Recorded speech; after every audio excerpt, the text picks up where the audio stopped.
before I get into this review of Boruto, I just want to point out by saying I did read chapter 12 of Boruto. To be honest, nothing much really went down.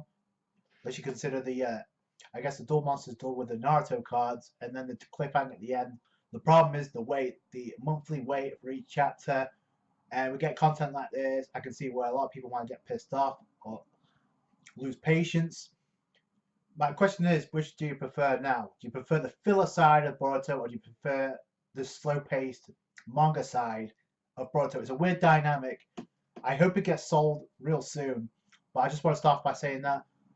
Let's start off with the episode, and we get the introduction to Mitsuki in the anime, and we know he's going to be a part of the same team as Sarada and Boruto in the new Team 7. And we start by seeing a random ass shinobi possessed by the same aura. We saw it possess Denki, and we saw it possess Metal Lee. And by the end, we saw it possess Shino by the end of the episode. So it's got to be related to that demon, or somebody else is responsible for it. And I do want to go back to the previous episode. I did notice when Boruto was performing summoning jutsu, and we saw that snake / eel. We saw the demon that popped right out of it. We saw the shadow that belonged to that demon by the end of this episode.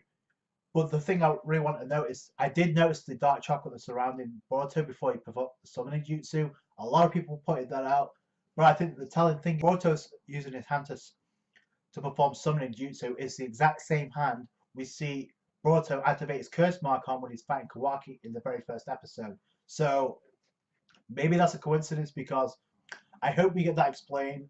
I thought that's kind of interesting. It could be the yin and yang between Boruto, whether or not he balances the dark side and the light side. Because there's a comment made by Mitsuki in the episode where he says, I wonder if Boruto will become the sun for me. And I think he's referring to the light of the sun, which could be the opposite to the light of the darkness. So that could be, it's definitely speaking like Orochimaru. Obviously, we know he has a connection with Orochimaru. I don't know if we're going to get the one chapter of Mitsuki that we got before the actual Boruto manga started. I hope we get some more stuff about his backstory, because he's definitely one of the most mysterious characters within the next generation.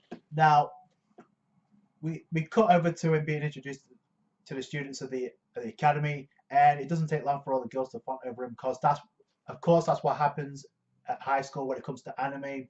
When it comes to the opposite gender, they all fawn over the newcomer. And Chocho and Sarah don't seem to be interested, because Chocho says he's not my type, and then Sarah saying this is so stupid. But by the end of the episode, Sarada's like super concerned for Boruto when he almost commits suicide by falling off the edge of the balcony. So it's like, I guess Sarada only has Sharingan eyes for nobody but Boruto. So, and plus, speaking of the manga, Boruto did point out that he wants to walk the same path as Sasuke. He wants to be somebody that supports the Hokage, and we know that Sarada wants to become the Hokage. So I thought that's kind of neat. That's cute. In the same way that Sasuke wants to support Naruto. So there you go.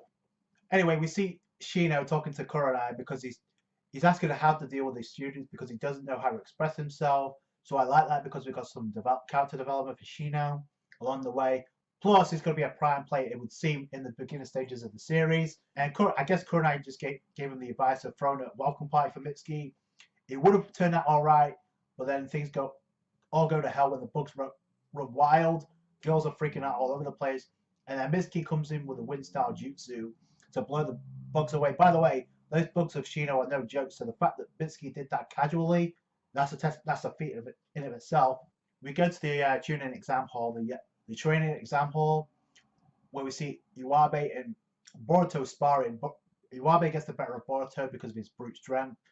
And then he spars with Mitsuki, who speed blitz the shit out of Iwabe, gets behind him like a snake, chokes him out like a snake, almost kills him. And then you got Boruto saying, don't do that. Super like Orochimaru, because both of them have no problem stalking little boys. Then we cut to the academy once again being under attack. Again, that academy cannot get a break. Somebody's going nuts, throwing support beams. He's being possessed by the aura.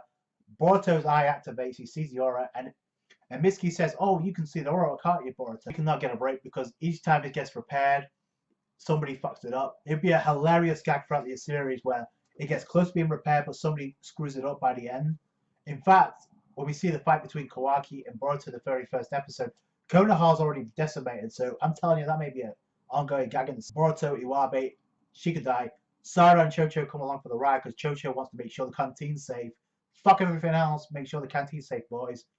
So she brings Sarah along for the ride. She joins the team, and I like the teamwork dynamic between the group, the next generation. It's something I definitely want to see more of. And Chocho's already got a potato chip, so she's just being a cheerleader. She's like, "Go, Sarah, you go get him, girl." And Sarah's like putting in the work. She's being the distraction. And even she said, "Oh, this is so distracting." So Shikadai can come in with the shadow paralysis jutsu, ensnare the dude who's possessed. And so Iwabe comes in with a blow. He doesn't knock him out because apparently Farah are pretty much immune to one hit KOs even in Boruto now. So it's an excuse for Boruto to come in from behind, throw a suplex off a balcony, by the way. And Mitsuki comes in, saves the day, and stops the impact. And Mitsuki just straight up says, if you'd have landed on the floor, you'd be dead. So I think you like Boruto. So I guess Mitsuki has some interest in Boruto. It could be a love triangle between Mitsuki, because obviously Sarah has eyes for Boruto, but Mitsuki has an obsession with Boruto. So it's crazy. And Boruto has an affection towards Sasuke. So that could be very brutal. We see Shino talking to Iruka because he's pissed off about not there being able to protect students. And Iruka's like, "You want me to replace you with Onko? Is it too much for you?" And then by the end of the episode, we see him get possessed by the demon. We see the shadow this time that Boruto summoned in the previous episode. Again, I really want to know how this is all tied in. It may have something to do with the curse mark that Boruto's eventually going to get. It may have something to do with Momoshiki, but we don't know. So it's all up in the air at this point. So I can't wait to find that out. Also, Shino looks like he's going to go up against Boruto, Mitsuki, and Shikadai. And you cannot tell me that does not look like RoboCop because he's got the robotic goggles, and then he's got the red. He's got the red light. He's got the red eye shining underneath. So either that's a robotic eye, he's possessed. He's got a Sharingan on loan. So other than that, I can't wait to see what happens next. Look, judging from the preview, it looks like Shino's probably going to get his ass kicked. No, this is a decent episode. Again, not a big fan of the manga. I hope it picks up soon. It just sucks we have to wait a month. So that's it from me. Thank you so much for watching. If you enjoyed this review, give it a thumbs up. I appreciate that. Don't forget to comment down what you thought about not only the episode but also the chapter. What do you want to see out? What do you prefer more, the anime or the manga? Because it's going to be a coin toss now because one of them's filler and the other's just slow paced. So it's going to be an interesting dynamic. So subscribe to the channel for more Boruto content related videos. Catch you guys later. Thanks, guys. Bye.